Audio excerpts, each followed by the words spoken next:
was actually, what, the first scene we shot? That was the very first scene on the first day, yeah. And the monitor went out. So I was sitting outside, because it was this little teeny tiny closet, and we put the camera on a dolly, like a circular dolly track, and we sent Adam into the room, and he sat on the dolly track, and he watched the performances, and I stood outside and was like, please God, let it work. Please God, let it work. But it was our first, we just threw them in. You and John met the day before, and then we threw them into that, and they immediately had chemistry. Like, you watch that scene, you're like, wow, these guys, like, they connect. And we didn't want to do anything crazy with the special effects. We debated. We actually went back and forth. Should we have anything in there? Should we do anything? And we decided we wanted a little something, but we didn't want to, like, overpower. And it's such a quick shot. It's like, did you see it? Did you not see it? Did I really see that green stuff? You know, we wanted to leave it to your imagination. Maybe there are no aliens. Maybe this is just John's, Brian's crazy world. That, when you work with people in this fishbowl, sometimes things get a little nuts. And you start to believe maybe your coworker is an alien. Maybe Sam is an alien. Maybe. And also, that shot cost 95% of our budget. So. Other questions? Oh, yeah. You're talking about the clever dialogue, and it really is so smart. But I can't imagine that all these background drones, and they're all so serious, and all this hilarious stuff's going on. Were y'all laughing while y'all were filming this? I cannot imagine standing in the background and being straight-faced while he's like screaming. Hey, Heather. It was really hard to gain your composure. But being an actress, you learn to do these things. But after they were done, it was cut. I was on the floor. Oh my Yeah, no, I second that. Heather, basically, we would try to hold it in as best we could, and when they said cut, everyone would break into hysterics because, Mark Evan Jackson and James Urbaniak, those guys, no matter what they say, it is hilarious. And Jackson, people often ask, who played Ian, in the movie, people always ask, how much of the movie was improvised. And the truth is, none of it, except for Mark Evan Jackson. Because the wonderful thing about Mark Evan Jackson is, he's the kind of guy who sees a line and goes, it's not enough dialogue for me, I'm going to add some more. And does. And it's always fantastic. My favorite moment of his in the movie is when he's sitting at his desk doing that crossword puzzle and the phone rings. And he glances up at the phone, and then he glances back, and it rings again, and then he finally answers it. Now when we're shooting, there's no ringing phone. He knows in his head they're going to add this in post, so he does the little glance and then the glance away. And that's the kind of brilliance that he brings to something like this. So we love the Mark Evan Jackson. Did you want to? Oh. Yeah. All right. What do you guys plans for the future?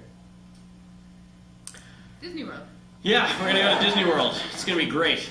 Please, we need your money. And, the thrillingadventurehour.com is a wonderful website where you can learn all about the show that we do out in Los Angeles. We did it once on the web, and it will soon be available in podcast form.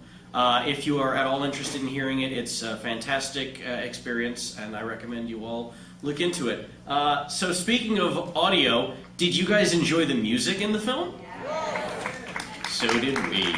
We happen to have two, and only two, samplers of some of the songs from Drones.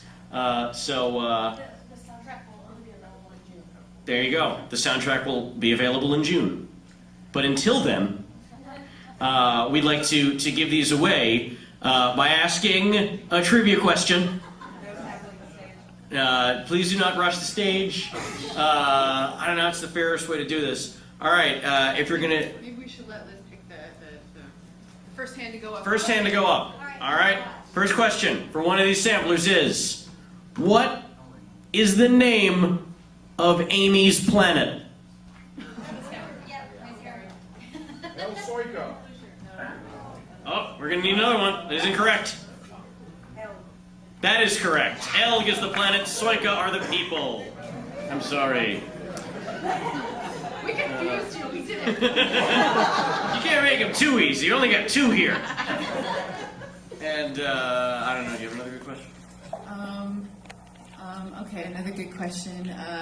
What is Amy's screen name? Oop. That is correct. We got ourselves a winner. All right, the rest of you will have to wait until June, but I promise you can have the music. Thank you for playing.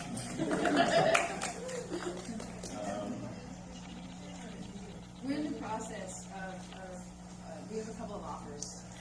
So it will, in the next, I would say by the fall it will be available. If not at your theaters, on demand, DVD, all that stuff. We really wanted to, if we hadn't gotten interest, we were really seriously thinking about doing the Dr. Horrible sort of version and like putting it online and making it available. So we're still thinking in that direction. I really feel like the more people that see this, the better. It's not about making money. It's about spreading the drones. There you go. Sounds like an STD, sorry. I'm told we have time for one more question. Yes? Okay, so you were joking around at the beginning about if we laugh.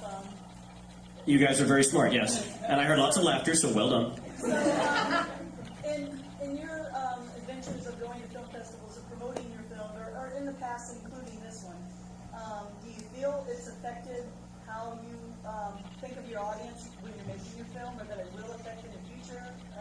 Considering more what your audience will think of the audience response while you're making a film? I don't, I mean, for me personally, I'm not technically a filmmaker, but from the filmmakers that I know and respect, I don't want to say that they aren't concerned with the audience or thinking about the audience when they're making the movie, but I think they want to make the movie that they would want to see, and then the audience will find the movie if it's important. And I don't know. Does that sound right? No, that's totally right. Because it's really funny. Because watching with you guys, we just had a benefit in Los Angeles for 826 LA. We screened the film at the Egyptian Theater. We had like 600 people. And you guys laughed at totally different places than they did. So it's like, you can't really go, well, what is the audience? Because the audience, it's in flux. You know what I mean? Like, it's always changing depending upon how hot the theater is or how cold the theater is, whether you're eating or not eating. You know, everything affects how people react to the film. So if I was running around trying to, like, please an audience, I think that it would just be a mush. You know, but if I please myself, I do something that makes me laugh, that I enjoy. I cast the people that I think are funny or that I think are good actors. I think that you guys will connect to that because it connects to me. So. And when they try to make movies that they think the audience will like, you wind up with Transformers 2 and not things like this. So that's the way to do it. I guess that's it. Thanks for coming out, guys.